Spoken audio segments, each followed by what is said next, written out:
And of course, early action is always fun to watch. So we are loading into the game. I have to find our observer from the countless people in here, which basically just means me spamming 7. all of my... 6 for me.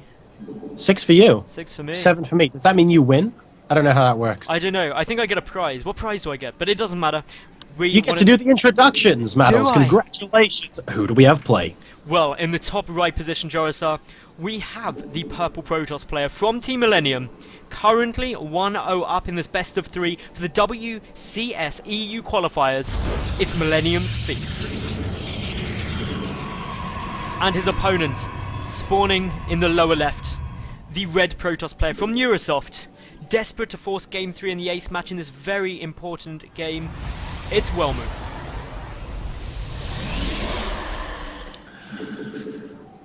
All right, so a pretty tense situation here. I mean, at the end of the day, these guys are playing to go into the quarterfinals after what started off, need I remind all our viewers, as a round of 1024. It's been a long day worth of StarCraft, and they still have more games to come, but potentially getting into the final 8. Can Feast do it, Maddles? I hope he can. I like Feast, but then again I like Wellmu. Do you know what I really hope? And I know this is the most like cop-out answer ever, but as a caster, when there's 2 really good players in the game, I hope the Wellmu wins this so we get a 3rd map. Makes sense. No, definitely. Especially if the games are particularly epic, you want to be able to see the players just do their thing again and again and again, simply because it's actually that much fun to watch. I completely agree with you there. Let's see if they can pull it off, though. It's a very difficult task that Wellmu has against him at the moment. It's never nice to be on match point. I know it's only a best of 3, but it's still not nice knowing that you have to win 2 in a row and your opponent only has to win either one, because you get situations where you really try super hard, you're able to win game number 2, and you use so much of your energy that game 3 is like a little bit flat and you just end up losing it quite poorly. Of course, these guys are so good that might not happen, but you always get situations where that happens, and it just feels so frustrating for them.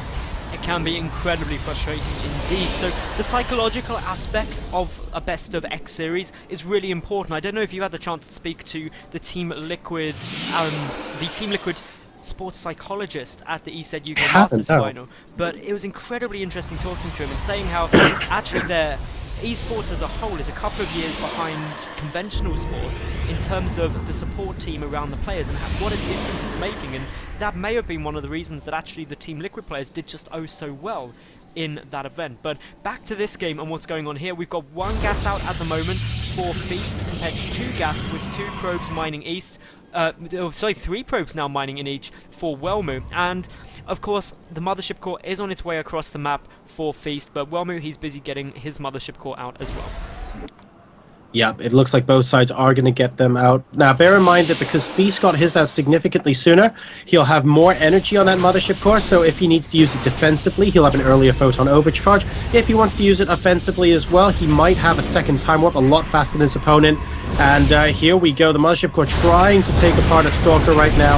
And oh, very nice time warp going down on a lot of those probes, able to pick off a couple of them actually, but the Zealot going down, the Stalker actually in danger now as well, needs to be so careful. Whoever picks apart the opposing player's Stalker first has a decent advantage here, and it looks like Wellmu, through the defender's advantage, and also because Feast may have overextended a bit, kills off the mothership core. He was behind the mineral line, very difficult for him to get back out there, and Feast falls back. The current supplies are 28 to 24, worker supplies 22 to 18. Feast did kill 8 workers though, and Wellmu's going to seriously want to do a lot with this counterattack.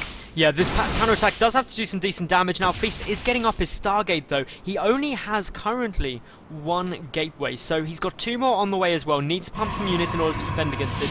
The Mothership Core was taken out, meaning that the energy on Wellmu's Mothership Core will be greater, and therefore you can pump a lot of very powerful spells out of that, especially as a defender. Photon Overcharge we saw in Game 1 really did allow Wellmu to hold a couple of the earlier pushes, which admittedly didn't save him the game, but stopped him arguably dying quite so soon. Yeah, he needs to be a little bit careful here, but those workers he killed earlier on are going to hopefully going to pay off handsomely, provided he can hold this off. Wellmu probing around, trying to see at what point might be a good idea to head up. Don't forget there's a sentry there for Feast, so he will be able to force field off the ramp if required.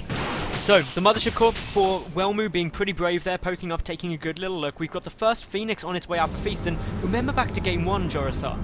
Feast did incredibly well with his Phoenix. He was so cost effective throughout that game, mainly because of those. Just 6 Phoenix absolutely tearing apart sentries, probes, everything the Wellmu had on the field. 3 gateways and the Stargate popping out here, don't forget, for Feast at the moment, and Wellmu is actually about to complete his Twilight Cancel. So, because he has a forward position with a number of Stalkers and a Mothership Core with a lot of energy, I'm tempted to say as soon as that Twilight Cancel goes down, instead of a DT, we're going to see immediate blink come out of him. But we'll find out if that actually is the case in a second. Feast scouting around with a Phoenix, just to check out what's going on exactly, and no, pardon me, I stand corrected, no blink is coming out from one where he is going to be going for the Dark Shrine.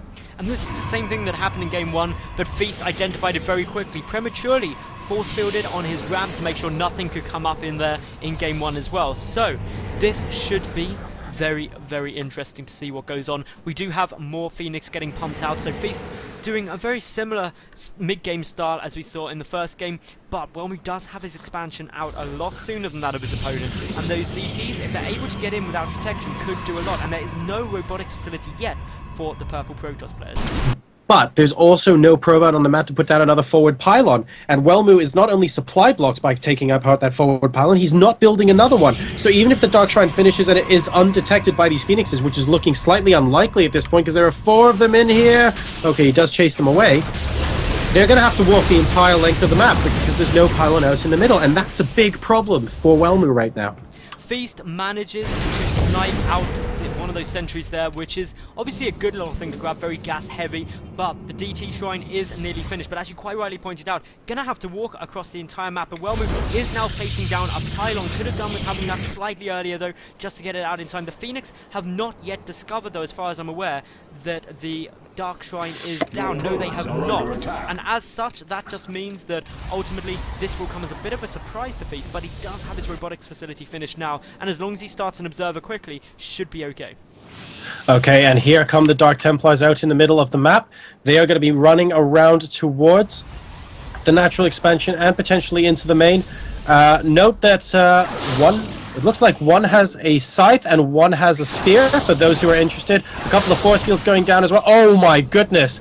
Those force fields are so unbelievably good. The DTs can literally do nothing right now as the Observer gets chrono boosted out. A third one going into the main base and a fourth as well. So going to try and maximize the damage output potentially. Let's see if he's able to do a decent amount of damage here. Trying to pick apart the Nexus, but it won't happen. The Observer's out now with Photon overcharge, and these DTs do not have long for this world. No, they don't, unfortunately, and they didn't really do much damage either. So far this game, Feast has killed 12 probes compared to 7 that Wellmu has managed to take out. So that is pretty much in Feast's advantage. We've also got, though, a big difference in terms of the work count for Wellmu. He's up at 40 probes at the moment compared to just 25 for Feast after that DT swipe through 3 more.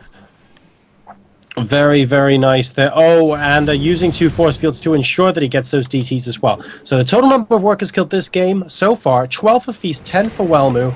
Not overwhelming numbers, and Wellmu used that DT harass really just to try and get as many probes up as possible. Oh, we see the Phoenix is trying to come in and do some damage, but Photon overcharge plus a couple of Stalkers means that it's very difficult for him to do much. Losing a few Phoenix is not a great thing, and Wellmu is now 7 probes up. He's 40 to 33 up on Feast right now. And that, of course, is a pretty substantial income advantage. Specifically in the gas, actually, is where Wellmu is really getting a lot more out at the moment. And as a result, Feast taking his 3rd and 4th gas finally. Also getting up his robotics base, so will be switching his tech into those Colossi.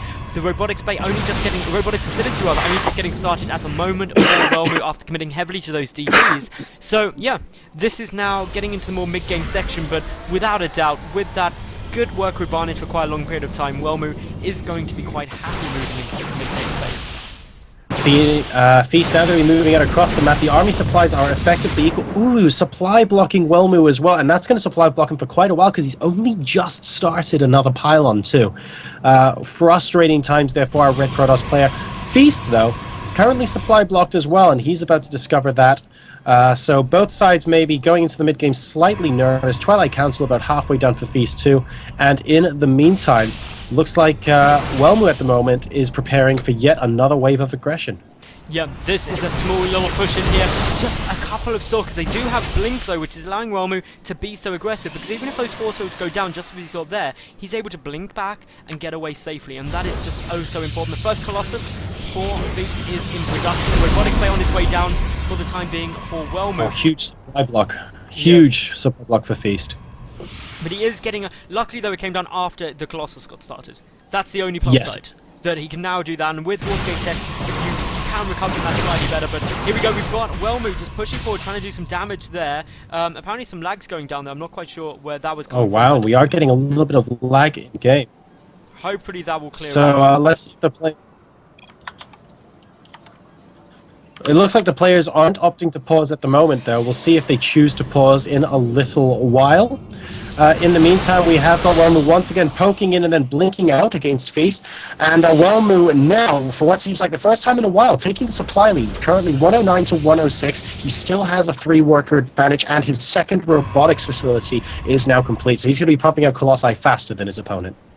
Hopefully it will. We've got the third base on its way down for Wellmu here as well. We've also got the second robotic facility coming out for Feast. So this is really now getting into the much later game stages. The supply count, the worker supply is actually really leveling out, 49 to 52. And as we can see here, just both players opting to be quite passive at this phase. Yeah, they're not really doing too much. They're trying to get up to what would be their ideal Death Ball late game composition. I am a little bit surprised, I confess, to have not seen any attempted Void Ray production coming out of Feast here, because he's had that Stargate for a little while now, and Colossus Void Ray, incredibly potent composition against pretty much everything. So I'm surprised he's not making more use of that Stargate, but then again, he does need to use that gas very carefully when he's got double Colossus popping out as well. So, let's talk a little bit about upgrades. That's currently very similar. +2 just kicked in now though for Feast, so a momentary advantage, but Wellmu has also got his +2 about to start. Extended Thermal Lance about to level out as well, leaving the only big difference is the fact that Wellmu does have Blink, whereas Feast does not. So Wellmu has used that quite effectively, but in the later phase of the game, Blink becomes less useful in my opinion. I completely agree. Blink, really useful in situations where you can manage the amount of damage done to a Stalker before blinking it back.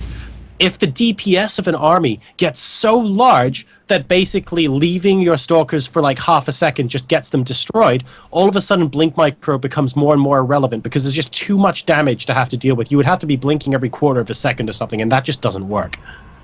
Indeed it doesn't. We do have the the Templar Archives coming down for Feast as well, so he's looking to start getting out some of those Archons, which did play actually quite a big role in the first game here. The supply is slightly in Wellmu's favour. He did get his third base up a lot faster as well, and is currently 11 probes ahead. So that income will help him pump out some good units and really try and enhance upon the supply advantage he's got. He's also warping in some DTs, ready to get those Archons out as well, most likely.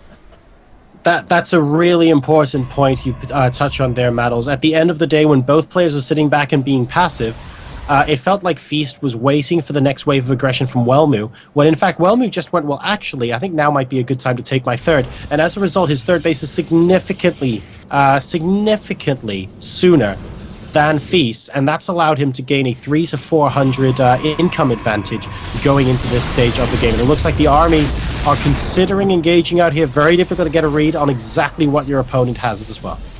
Very far forward pylon though there for Wellmu. That's going to help him with some quick resupplies. The Colossi count is currently 6 to 5 in Feast's favour. Do not underestimate the difference that made. The Archon going down, most of the Zealots getting taken out quickly. The Mothership core for Wellmu does get sniped out. And as we can see, the additional Colossi for Feast are really helping here. He's even microing them back, taking out the majority of Wellmu's force. Some Zealots trying to charge in. A couple of Colossi go down though, and suddenly the tide of this battle flicks into Wellmu's favour, and he is pushing forward with a good supply advantage now. It started off so well for Feast, but now he's in tremendous amounts of problems. Yeah, what happened there was GG gets called and Wellmu wins.